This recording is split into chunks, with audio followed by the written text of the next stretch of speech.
right, welcome to the Young Turks. Cenk, Uygur, and Kasparian with you guys. Big show ahead as usual, especially in the year of Donald Trump. Now, normally I tell you, oh my God, you got to wait for a story later in the program. Just the way that the rhythm of the rundown, which I believe was a song back in the day. Rhythm of the rundown? Can you feel the rhythm of the rundown? No, okay. I made that up. Yeah. Okay. Okay, so sometimes it'll be the fourth story, the fifth story, the eighth story. Wrong, today's the first story.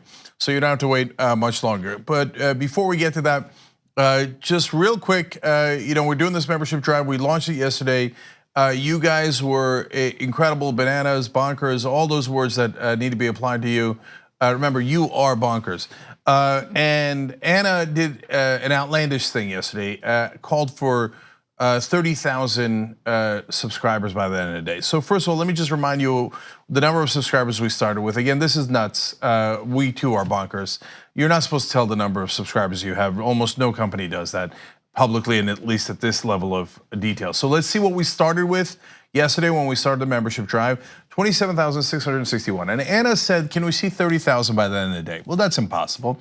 The overall goal of 100,000 by the end of the year is impossible. So there's a lot of impossible things going on. But yesterday was unbelievable. Today continues to be unbelievable. So we actually got more than 1,000, but 30,000. Okay, I can't take it anymore. What's the number? I'm losing my mind right now. The current number is 28,507. It's all right. Oh, it's all right. Okay. No. For everyone who signed up, thank you. For everyone who's considering signing up but hasn't made that leap yet, I believe in you. Yeah. We believe in you. And you obviously believe in us. So just take that dive, do it. How's that for encouragement? Do it now. Okay, no, seriously, there's some chance we can get to 30,000. I don't know, by the end of the day, is that mental? I don't know. I might actually present a full story doing the shoulder shimmy if that happens. Like, I'd be too excited, I wouldn't be able to stop myself. Full shoulder shimmy story if we can get it by today, okay? A little bit in the front, a little bit in the back. No, but in all seriousness though, guys, and thank you for all the, not just joining up, but all the kind words, etc. Now we're reading the Young Turks members' comments first and foremost in the comments section, and you do that on the website on tyt.com. Obviously, when we're live, there's a live button you could press, and obviously to join up, tyt.com/join. All right, thank you. Now, the biggest story of the day. Yes. By the way, don't undersell the rest of the rundown, because it's pretty damn good, okay? No, I know, but look, my job is to keep it real, okay? This first story is amazing. It is, all right.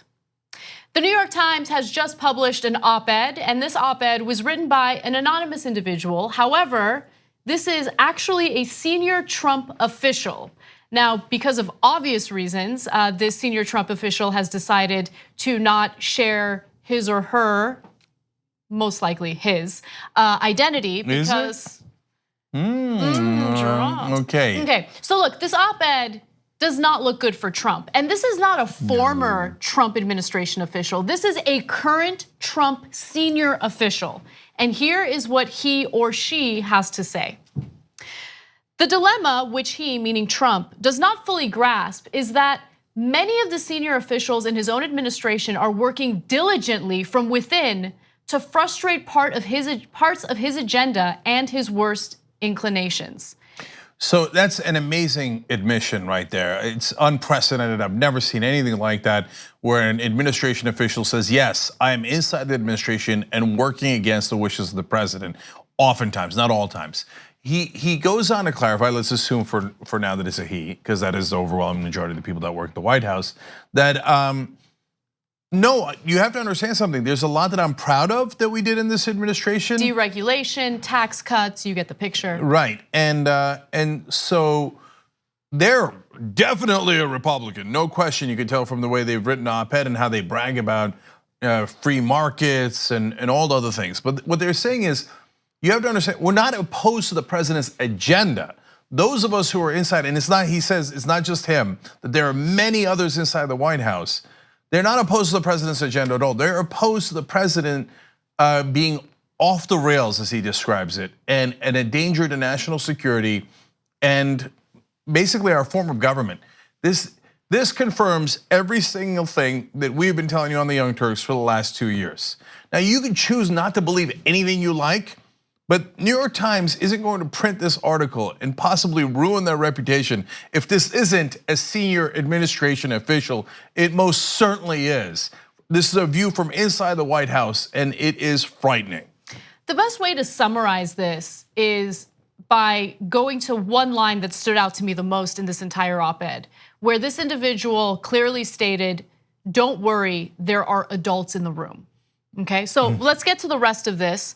So early on in this op-ed, the Trump administration official says, that there are, of course, people trying to go against or work against or mitigate his worst inclinations. And he says, "I would know I'm one of them." So he's clear in saying that he is part of the resistance to Donald Trump within his own administration. To be clear, ours is not the popular resistance of the left. We want the administration to succeed and think many of its policies have already made America safer and more prosperous. Agree to disagree on that, but that's okay. Right, so he continues, "The president continues to act in a manner that is detrimental to the health of our republic." See, that's really important. And that's another thing that we've been emphasizing on the show. Hey, people say, won't Mike Pence be worse than Donald Trump because he's actually competent and might get more Republican agenda passed into law? No, that's not the point, guys. You're missing the point. That Donald Trump doesn't believe in democracy. And as this guy talks about, no, he's like in private too, he loves dictators. And he would destroy our form of government and our republic in a heartbeat if he thought it was to his slight advantage, particularly financial advantage. So you're not getting the severity of the situation. That is why there's this unprecedented source within the White House going, he's a danger to the republic. We work with him every day. That is an unbelievable statement, danger to the republic.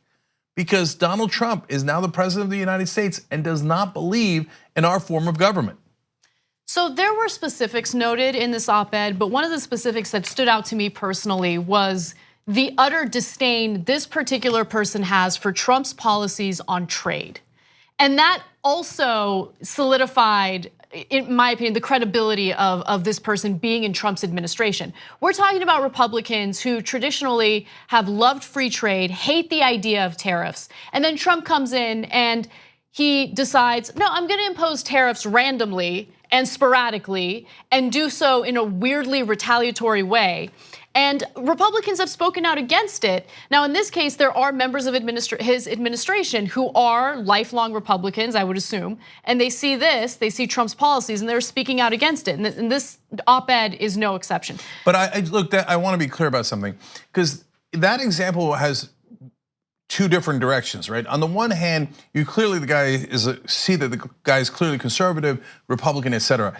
On the other hand, if all of this was just about, hey, I don't like Donald Trump's proposals on free trade, then I'd say this guy is a traitor. I mean, that's a strong language, and I don't mean to the country, but I would say, yeah, okay, you disagree with the president, you're not allowed to undermine him. Right. Get the hell out of the White House. I don't want him arrested or anything, but I don't care if Donald Trump is the most conservative or the most right-wing guy in the country. If you just don't like his policies, then don't work with him.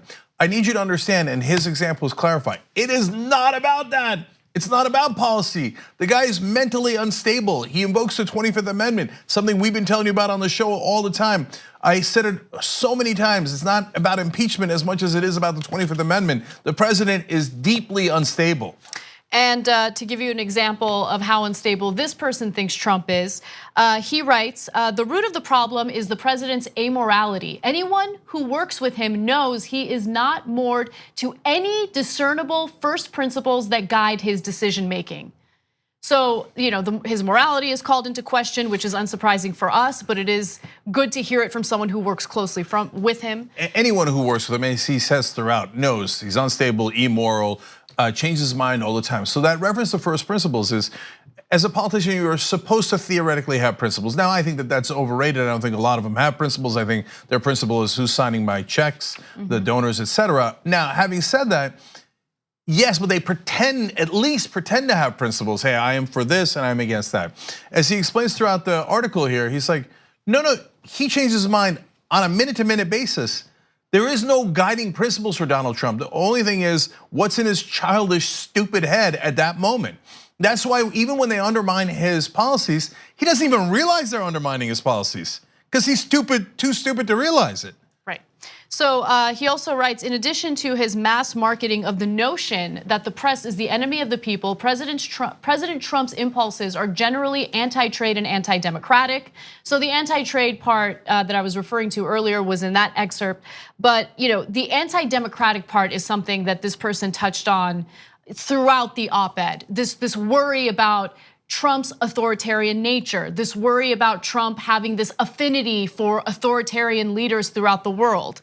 He continues to talk about some of Trump's successes, but says that those successes didn't happen because of Trump. Those successes happened despite Trump, which I thought were some strong words. So he lists those successes by saying, effective deregulation, historic tax reform, a more robust military and more. And then he says the successes have come despite, not because of, the president's leadership style, which is adversarial, petty, and ineffective. So that's all the things, again, we've been telling you. You can see with your own eyes, he's clearly adversarial, and some people like that about him. But the question was, is that part of a strategy? And I told you for 2 straight years, any pundit on TV talking about, okay, but Donald Trump did this because his strategy is that. I'm like, no, you don't know him at all.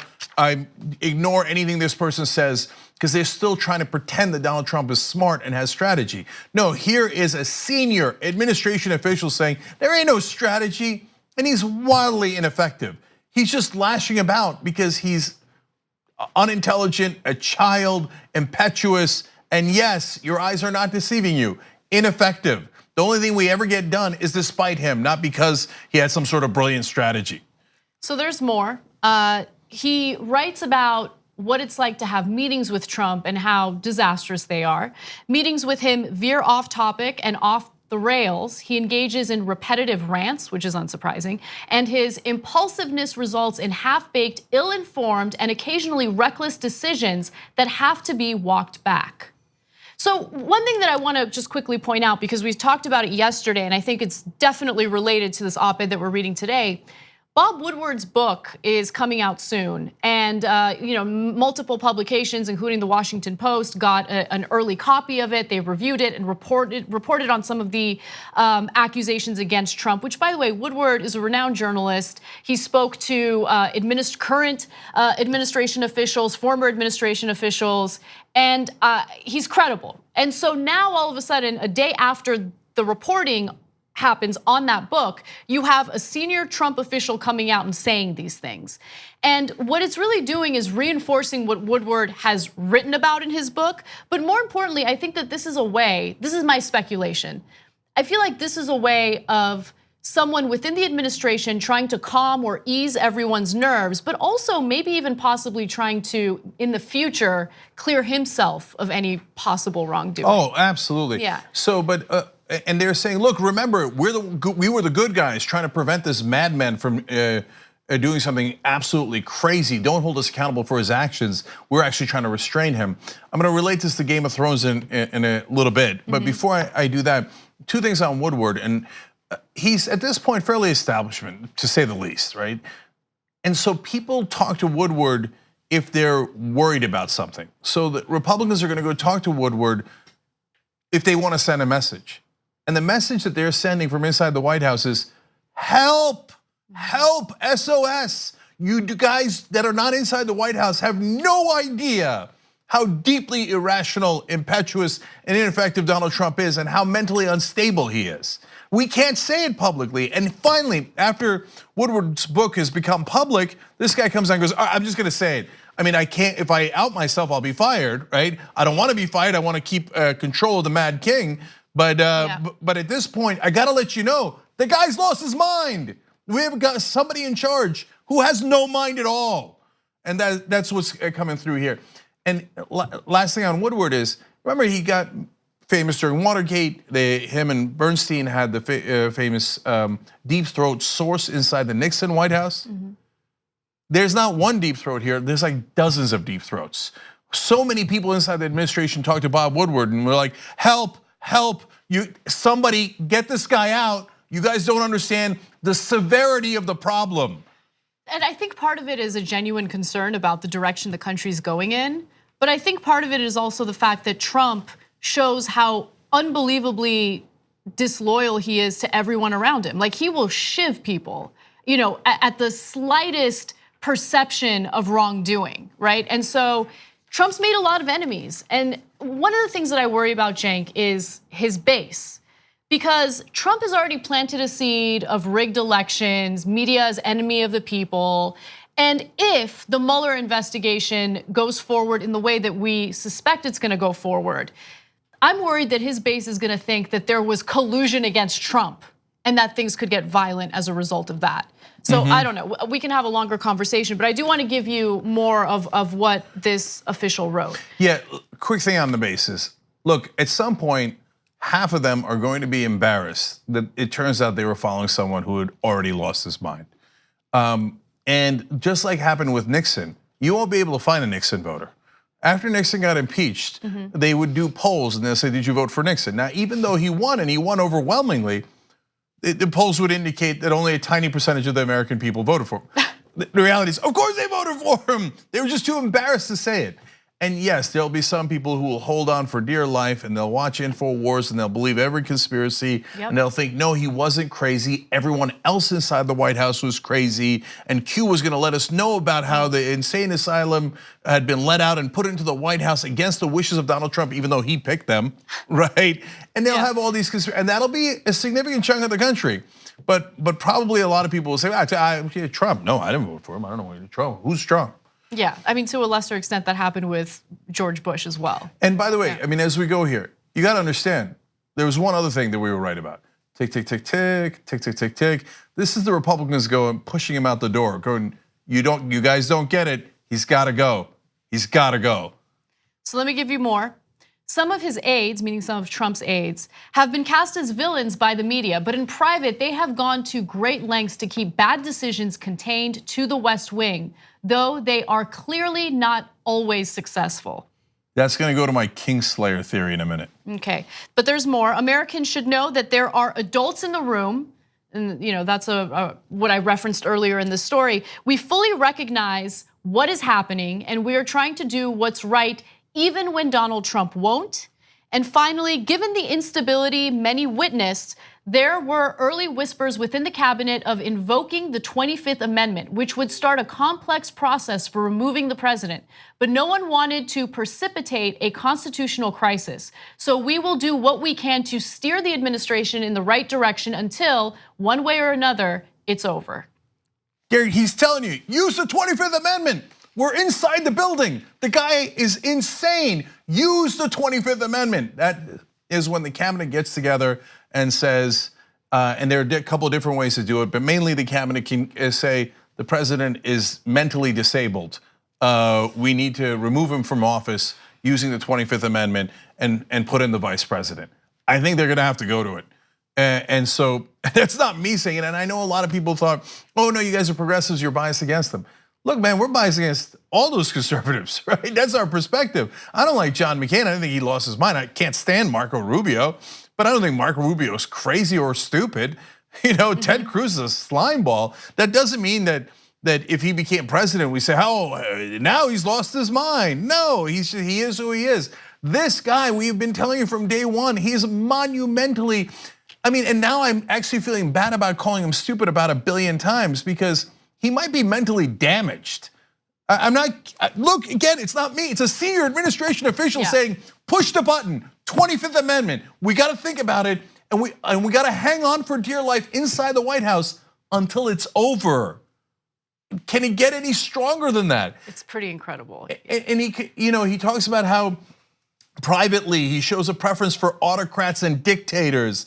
And he talks about John McCain and how he was honorable and put that last letter in saying, don't do partisanship. He's like, look, man, I'm a Republican, but this is not time for Republican Democrat games. He said about McCain, Mr. Trump may fear such an honorable man, but we should revere them.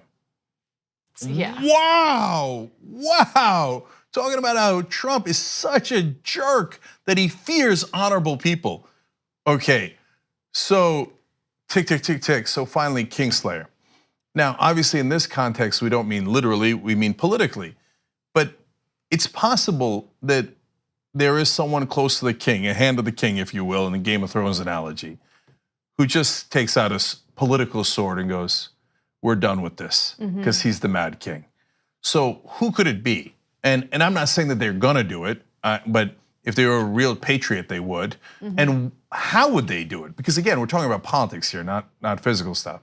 So it can't be someone who's tangential. It can't even be someone that Trump is known to be fighting with a little bit. Like, so it can't even be his own chief of staff, John Kelly, I don't think. I was thinking it was probably John Kelly, but yeah, but not. he'd just say, oh, he's deep state, I never liked him in the first place, and the base would rally, etc. It has to be someone the base deeply, deeply trusts. Gary Cohn, maybe? No way. They'll call him a globalist, Goldman Sachs guy, etc. So the one person I thought of is Sarah Huckabee Sanders. Oh, Gerard. Yeah, that's a possibility. If she came out one day and said, sorry guys, but I'm tendering my resignation. The 25th Amendment should be invoked. The president has lost his mind. I don't think it's her. Okay. I think that it would actually hurt her way more than help her. I mean, she's on the record on a regular basis defending him, defending the very thing. If she wrote this, defending the very things that she's speaking out against in this op-ed, right? No, but remember, anyone who wrote this op-ed is lying through their teeth publicly.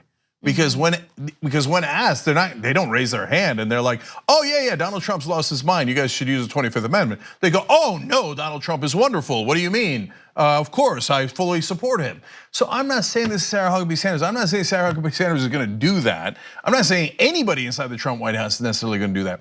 But if there was a truly honorable person in a position like that, now again, it can't be a rinky-dink person. People won't, act. But if it was somebody like Sarah Huckabee Sanders, she actually could save the country. If she stepped up to that podium and said, the president has lost his mind, you should use the 25th Amendment, that would have immediate, massive reverberations. And the Republicans, who are plenty angry at him already, now, especially with the dumb Southerner comment, my God, he has lost so much support in the Senate and the House among Republicans that they might come out and go, that's it, we gotta go. Sorry, 25th Amendment. So, or impeachment or whatever it takes. But that's where we are, guys. Tick, tick, tick, tick, tick, tick, tick, tick. We're near the end.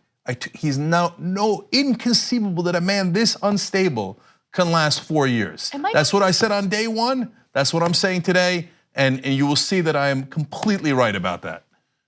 Am I gonna lose my bet against you?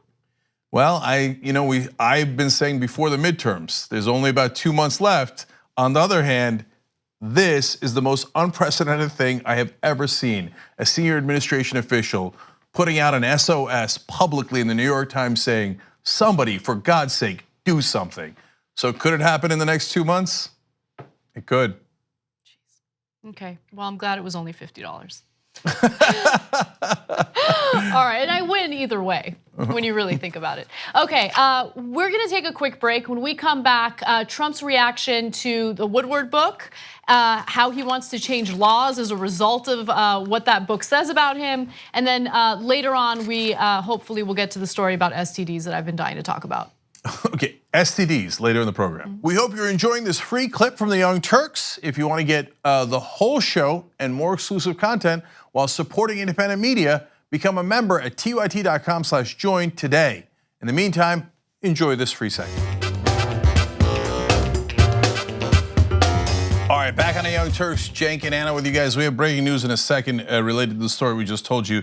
I want to read a couple of quick comments first. Ajit Dale Chomsky says, this is member comments from tyt.com. Always skeptical of Palestinian intrigue. It rarely does anything substantive and tends to serve the already powerful.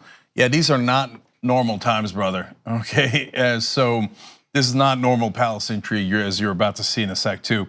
Eric Urchenko says, the first story today is a perfect example of what only TYT provides, layers of context without the empty establishment media shock and analysis that proves true. Glad to be a member. Thank you, Eric, super appreciated.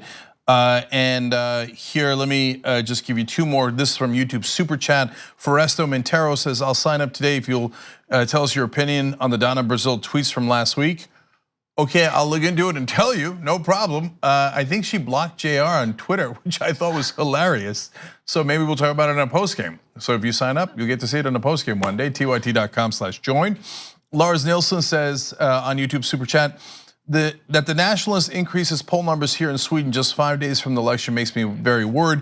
Joined TYT yesterday to feel some hope and unity against this cancer on society. I hear you on that, brother. So much more on that. In fact, let's go to the breaking news. All right. Following the New York Times op-ed that featured an administrative or Trump administration official, current Trump administration official, calling out Trump for his terrible behavior as president, Trump has responded to that op-ed by saying just one word on Twitter: treason. Also, Sarah Huckabee Sanders has issued a statement that I want to read to you right now. She says the individual behind this piece has chosen to deceive rather than support the duly elected president of the United States. He is not putting country first, but putting himself and his ego ahead of the will of the American people. Yeah, so look, this reaction is unsurprising. In fact, as soon as I read that op-ed, I thought, why hasn't Trump tweeted yet? He is going to be in an absolute rage. But this is going to actually spin him into a different set of problems. Because look, in life overall, the first mistake isn't an issue. It's when you compound the mistakes in a panic is when you get into real trouble. Oh, he's the compounder in chief. Exactly right, Anna. I mean, all he does is compound. And the worse the situation is, the more he compounds. And this situation is code red. You have senior administration officials going out and telling the country, the president is mentally unstable, you should consider using the 25th Amendment. And so of course Trump's gonna lose his whatever mind he has left. And according to the senior administration official, it isn't much. So he comes out and yells treason into the abyss.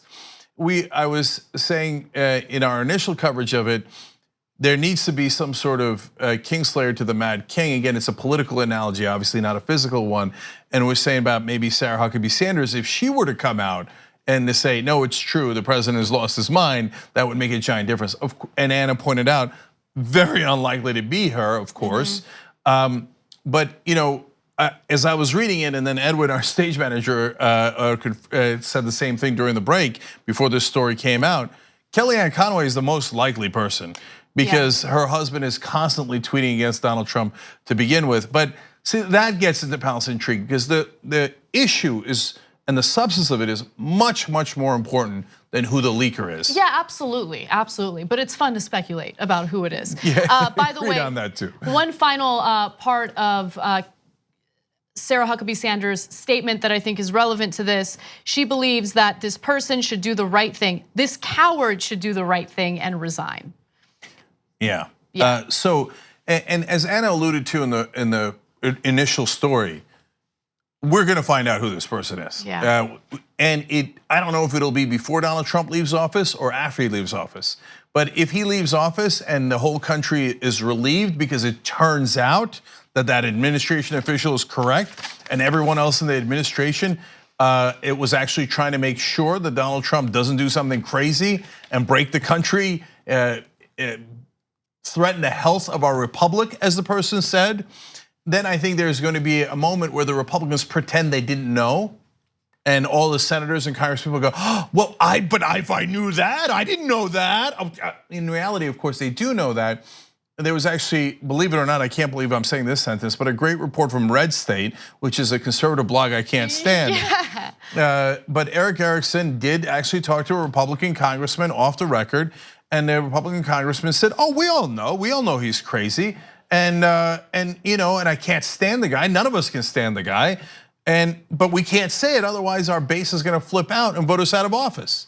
So, but I've been telling you that from day one. Of course they know, they're in the room with him. Yeah. Who could sit in a room with him and not realize what an idiot he is or unstable he is and what a danger he is, and he doesn't understand democracy, he doesn't understand our form of government at all. I mean, but you know what, that argument about, oh, we can't do the right thing because if we do the right thing, our base will be upset with us. It shows you this disconnect between these elected officials and their own constituents, right? The lack of communication, the lack of helping them, the lack of representing them. They don't trust you because you haven't served them, right? So they see Trump as the person who's, because of his populist rhetoric, the person who will serve them. You need to do a better job to make your case against Trump, but they're too afraid to do it. I mean, you want to talk about coward. Cowards are the people who know how dangerous Donald Trump is and don't do anything about it because of their own political careers. Exactly. So at least this official that came out to the New York Times is trying to do something to warn the country. Should he do more? Of course I think he should do more. But at least he's done that, which the rest of them haven't. And he talks about it, there's 2 tracks inside the White House. One is Donald Trump, and which is off the rails. And it's like, even if we wanted to follow his agenda, he says, which agenda? He changes his mind every minute. So it's impossible to follow anyway. So what we do is we find the course that is least damaging to the country, and we go on that track. And so it's not him alone. He says, and Bob Woodward's book backs it up, every other piece of reporting we have backs it up, that there are a great number of people inside the White House that knows the president is unstable. And so they're trying to keep him on the right track in their minds. So look, I think that once Trump is gone, all those cowards will then come out and pretend, the ones that knew all along will pretend, especially the congressmen and the senators, that they didn't know. And then they'll turn around and make a hero out of this guy, because they'll say, oh yeah, he's the one that let us know, and that's why it was important, and he's a hero and all that stuff.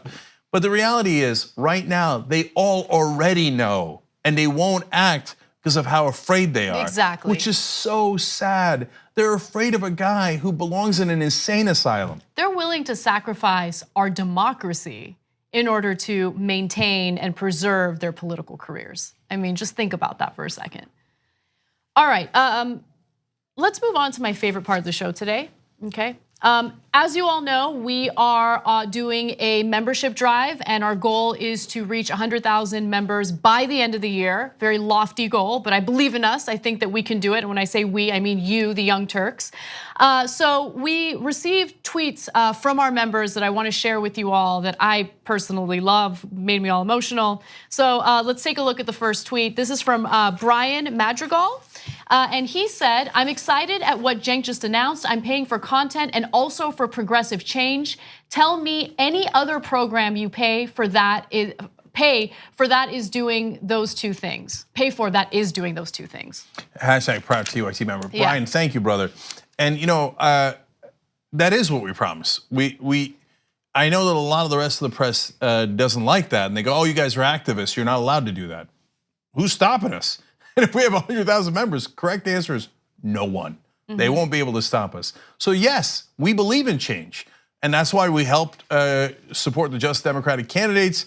26 of them have already won their primaries when no one believed. Last night, Ayanna Pressley won. Another shocking upset after shocking upset. Are we proud that we helped to make that happen? Even if it was a small role, a mid-sized role, whatever role it was, you're absolutely right that we're proud. Of course we're proud, because we fight for change, and that's getting you guys real change. We featured all those candidates. We tried to help in every way we could with the uncorrupted candidates. And if we made a difference, that's a fantastic thing. And to Anna's point, you guys made the difference. You watched, you voted, you volunteered. Some of you gave to them as well, and I want you to keep doing that, and we'll talk about that more later in the show. Jeff Barrett says, I consider TYT Network membership an investment in my kids' future well-being. Wow, thank you, Jeff. That's actually really powerful. Okay, Andrew Johnson says, I was part of that first number by a day, became an activist yesterday, and it's worth the money. Love the post game, can't wait to see No Filter. Yes. I like how Anna reads these live. Can't wait to see No Filter episodes as soon as they're up. Love Anna, and I love John and Cenk and Hassan. Love you, love all you guys, and I felt bad by watching on YouTube. Don't feel bad about watching on YouTube. Watch wherever you get this program. We're on a lot of different platforms. But if you become a member, well, that's fantastic, and we appreciate it. Obviously, it's tyt.com/join. And if you don't know, No Filter is obviously Anna's show. Why is it obvious? Hence the excitement.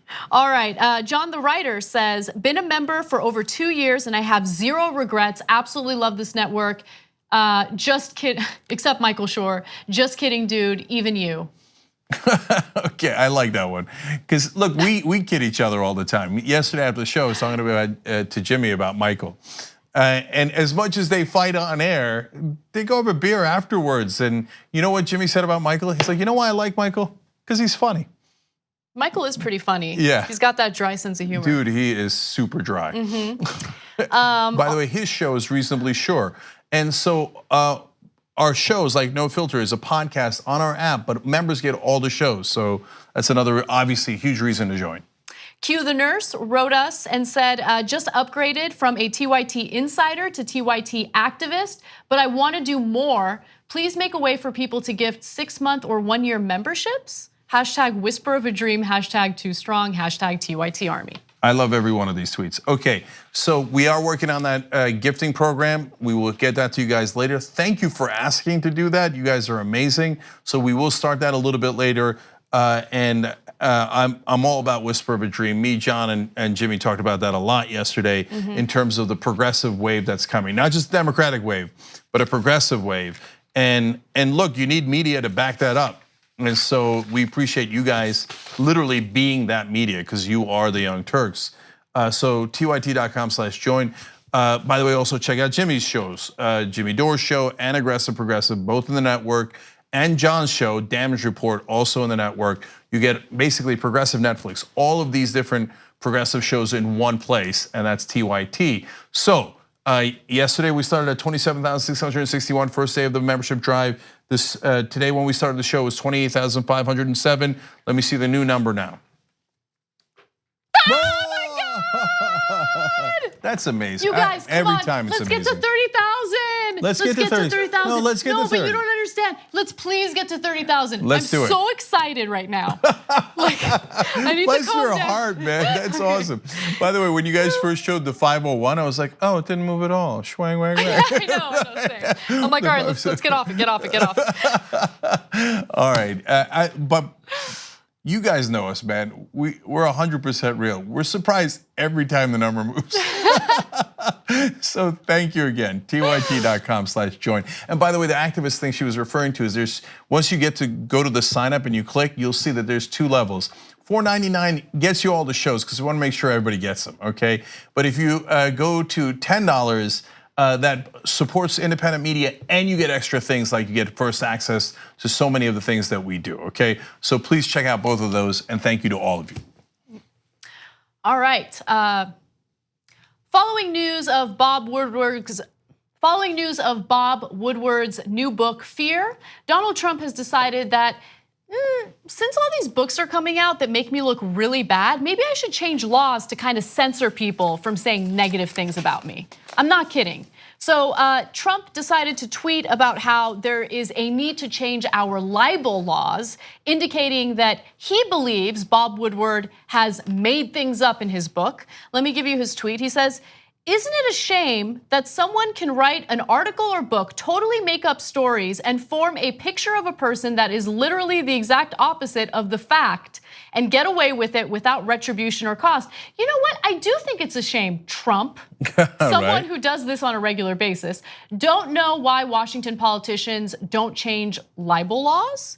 Now, this isn't the first time that Trump has called for a change in libel laws. In fact, he did so back in January after Michael Wolff had released his book, Fire and Fury. In fact, we have video of what Trump had to say. Let's take a look. We are going to take a strong look at our country's libel laws so that when somebody says something that is false and defamatory about someone, that person will have meaningful recourse in our courts.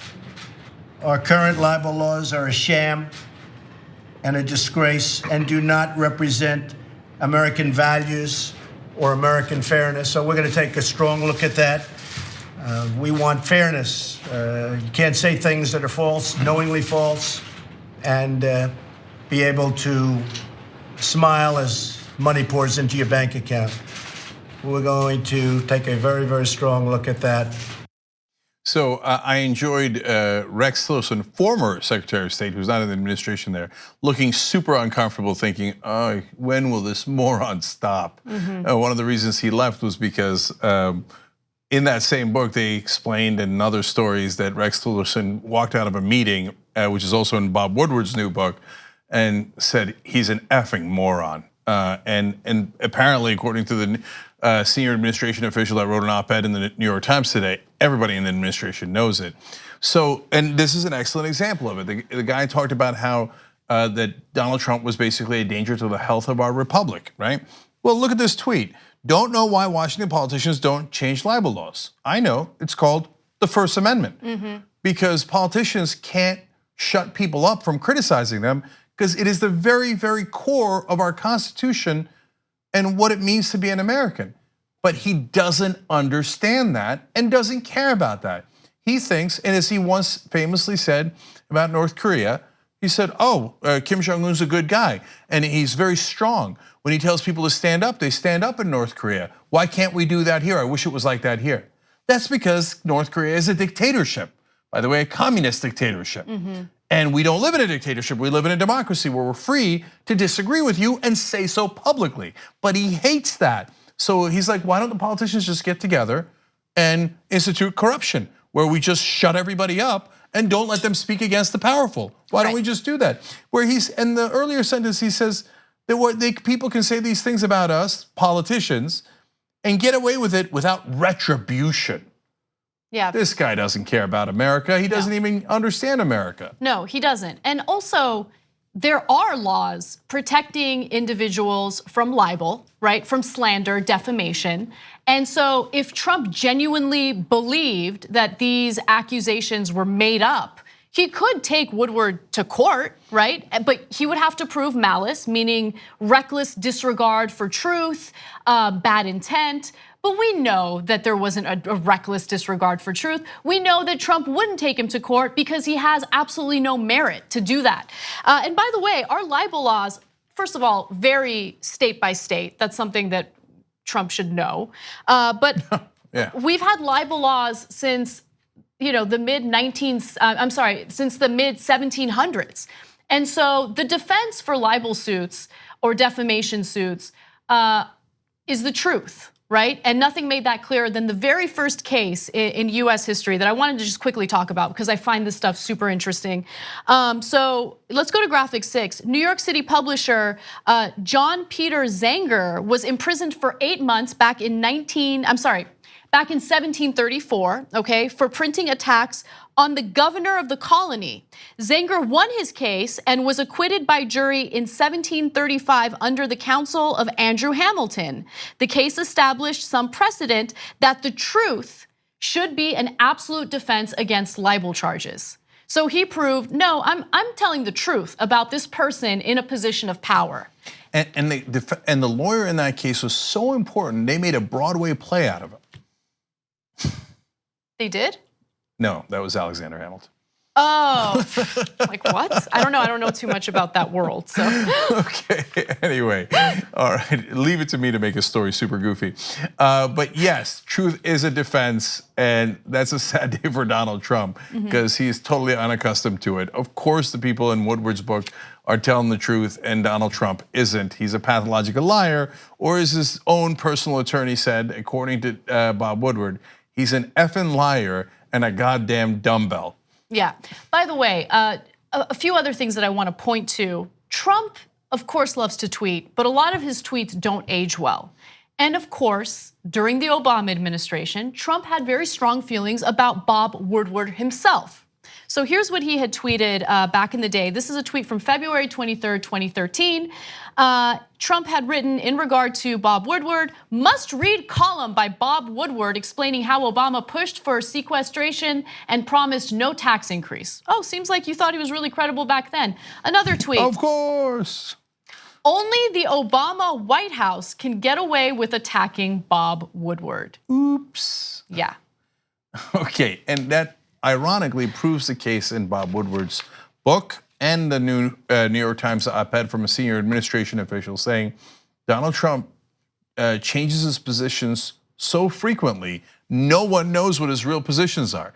And because part of what it matters and what it relies on is what does Donald Trump think is to his advantage at that particular moment? because he has no principles. He's like, Woodward attacks Obama. Me like Woodward. Woodward really credible and good. Woodward attacks me, boo, me no like Woodward. Woodward bad. Yeah. I sue libel, I sue Woodward. He libel. He was, by the way, he was complimentary toward Bob Woodward just recently, right? Prior to all these publications printing the content of the book. So Woodward is kind of like Manigault Newman, Omarosa, in that he has receipts, he has recordings. So here is a portion of a recording that he had of Donald Trump conversing with him about the book. Take a listen. It's really too bad because nobody told me about it, and I would have loved to have spoken to you. You know I'm very open to you. I think you've always been fair, but we'll see what happens. Oops. Me like Woodward, me no like Woodward. What did Woodward say? This is the clown in office. But all that aside, the most important thing here, guys, is we got a president who doesn't believe in the First Amendment. Of course we're allowed to criticize politicians. Of course we're allowed to talk to reporters about politicians. There's literally nothing more American than that. Exactly. When we come back, some Republican lawmakers from the South sharing their opinions about Trump's statements about Southerners.